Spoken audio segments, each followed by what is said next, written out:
अगर आपके पास गाड़ी है तो गाड़ी लेकर कभी ना कभी आपको एक विचार तो आया ही होगा कि नॉर्थ में घूम के आते हैं, मतलब कि कश्मीर में या तो फिर हिमाचल में। तो वहां अपनी गाड़ी के साथ छुट्टी पर जाने से पहले इन बातों का ख्याल बिल्कुल रख लीजिए, क्योंकि अगर इसमें से कोई भी चीज चेक करना आप भूल गए या चूक गए तो आपकी वो छुट्टी आपके लिए परेशानीदायक हो सकती है। इस वीडियो में बहुत सारी ऐसी टिप्स हैं जो आपको ये लग सकता है कि अरे ये तो मुझे पता थी, लेकिन कभी कभार कुछ ऐसी चीजें होती हैं जो पता होने के बावजूद भी हम चेक करना भूल जाते हैं या तो फिर उसे नजरअंदाज कर देते हैं। तो नॉर्थ में ट्रैवल करने से पहले सबसे पहली चीज जो आपको चेक करनी है वो आपके टायर, उसके थ्रेड जो है वो ठीक तरीके से होने चाहिए, मतलब कि प्रॉपर होने चाहिए। और दूसरी चीज, वहां पर स्नो ज्यादा होता है और कभी कभार सर्दियों में सड़क के ऊपर बर्फ की चादर भी बन जाती है। अगर आपके पास विंटर सीजन टायर है या ऑल सीजन टायर्स हैं तो वो आपके लिए एक एक्स्ट्रा बेनिफिट हो जाएगा। अगर रिसेंटली आपको अपने टायर जो है वो चेंज करवाने हैं या चेंज करवाने का वक्त हो गया है तो आई रेकमेंड कि आप ऑल सीजन टायर जो है वो अपनी कार में डलवाइए, क्योंकि इससे आप आगे की जर्नी कहीं पर भी कभी भी आराम से कर सकते हैं, चाहे वो विंटर सीजन हो चाहे वो समर सीजन हो। एक और बात, चाहे आपकी कार 4x4 हो या फिर 4x2 हो, ये टायर्स जो हैं वो आपकी मदद तो करेंगे ही, और उसके साथ में आप एक एक्स्ट्रा रस्सी या फिर चेन लेकर भी चलिए, क्योंकि कभी कभार टायर फंस जाने पर ये चेन या रस्सी आपको उस सिचुएशन में से बाहर लाने के लिए बहुत काम आएंगी।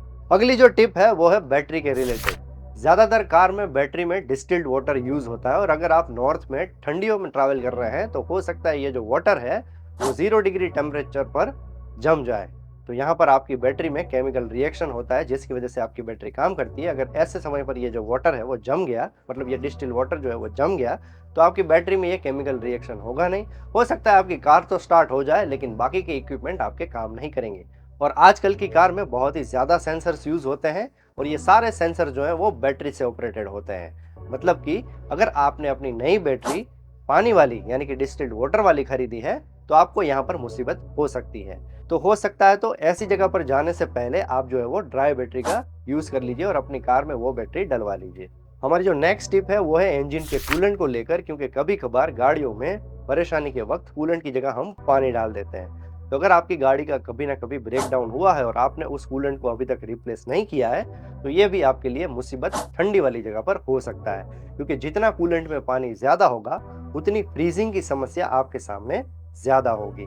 अगर जो है कूलेंट फ्रीज हो गया उसके अंदर के पानी की वजह से, तो वो आपके इंजन के अंदर भी फ्रीज हो जाएगा और यहाँ पर आपका इंजन फेल भी हो सकता है। और अगर आपने नया कूलेंट भी डलवाया है तो वो कितने डिग्री तक एंटी फ्रीज है उसका भी आपको ख्याल रखना है। तो आप ऐसा कूलेंट डलवाइए कि आपको किसी भी टेम्परेचर पर कोई भी परेशानी वाली दिक्कत यहाँ पर ना हो।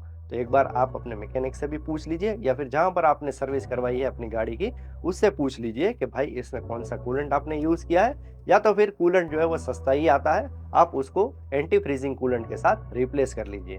अगली जो हमारी टिप है वो है फॉग लाइट और हेडलाइट को लेकर। बहुत से लोग कार का बेस मॉडल या फिर मिडिल ऑर्डर मॉडल खरीदने के बाद फॉग लाइट जो है वो अपग्रेड करवाते हैं या तो हेडलाइट जो है वो अपग्रेड करते हैं। लेकिन यहाँ पर अगर आप एलईडी यूज करते हैं जो कि 6000 केल्विन वाली है तो उसकी लाइट जो है वो शार्प व्हाइट होती है। फॉग के लिए आप जो है वो 3000 केल्विन वाली लाइट का यूज कीजिए, क्योंकि फॉग का कलर भी व्हाइट होगा और यहाँ पर अगर आपकी लाइट का कलर भी व्हाइट हुआ तो आपको जो है वो इल्यूमिनेशन यहाँ पर कम मिलेगा। अगर आपने यहाँ पर 3000 केल्विन मतलब कि जिसका कलर येलो होता है वैसी लाइट अगर आपने फॉग लाइट के तौर पर यूज की है तो यहाँ पर आपकी विजिबिलिटी जो है वो बढ़ जाएगी, और ऐसे में सामने वाले को भी आपकी कार जो है वो जल्दी से विजिबल हो जाएगी। तो एक्सीडेंट के चांसेस भी आपके यहाँ पर कम हो जाएंगे और थोड़ी बहुत आपकी विजिबिलिटी भी यहाँ पर बढ़ जाएगी। तो अगर आप अपने फॉग लैंप्स को अपग्रेड कर रहे हैं या फिर अपनी हेडलाइट्स को अपग्रेड कर रहे हैं तो हेडलाइट्स तो ठीक है आप वाइट डलवा सकते हैं, लेकिन फॉग लाइट जो है वो आप 3000 केल्विन वाली डलवाइए, ये आपके लिए फायदे का सौदा साबित होगा।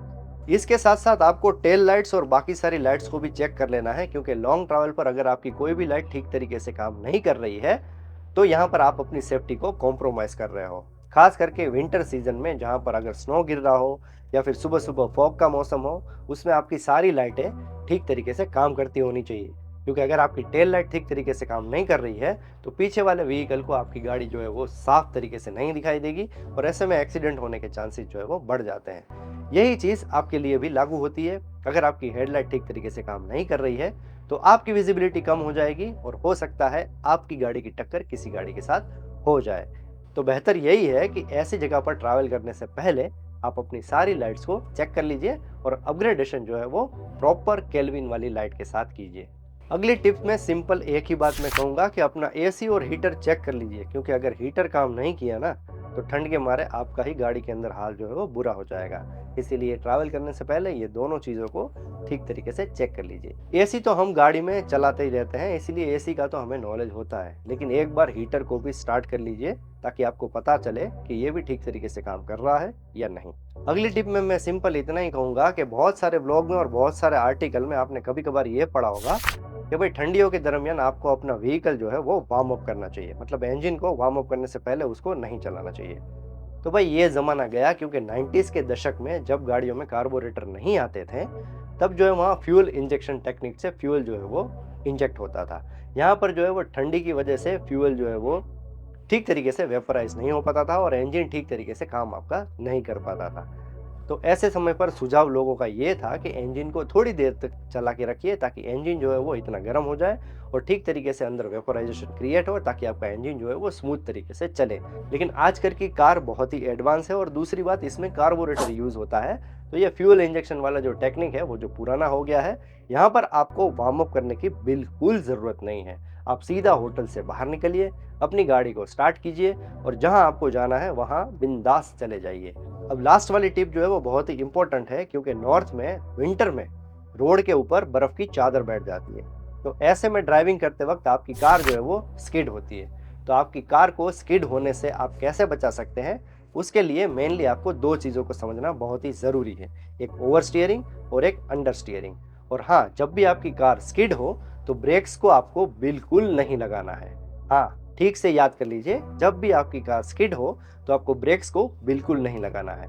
तो 2-4 ऐसे ओवर स्टीयरिंग और अंडर स्टीयरिंग और स्किडिंग वाले वीडियोस आप देख के चले जाइए और थोड़ा बहुत उसको अंडरस्टैंड कर लीजिए। तो अगर आपने ये चीज़ सीखी हुई होगी या देखी हुई होगी तो थोड़ा बहुत आप अपने आप को वहाँ पर सेव कर सकेंगे। तो भाई आज के वीडियो में इतना ही, और ऐसे ही कार के ड्राइविंग टिप्स रिलेटेड या फिर सेफ्टी रिलेटेड या फिर दूसरे इंजन और प्लेटफॉर्म की माहिती के रिलेटेड वीडियोस के लिए stay tune to our channel knowledge and guidance and don't forget to press the bell icon for our latest notification. मिलते हैं अगले वीडियो में, तब तक के लिए स्टे सेफ, स्टे हेल्दी। जय हिंद, जय भारत। आप हमें ट्विटर, फेसबुक और इंस्टाग्राम पर भी फॉलो कर सकते हैं।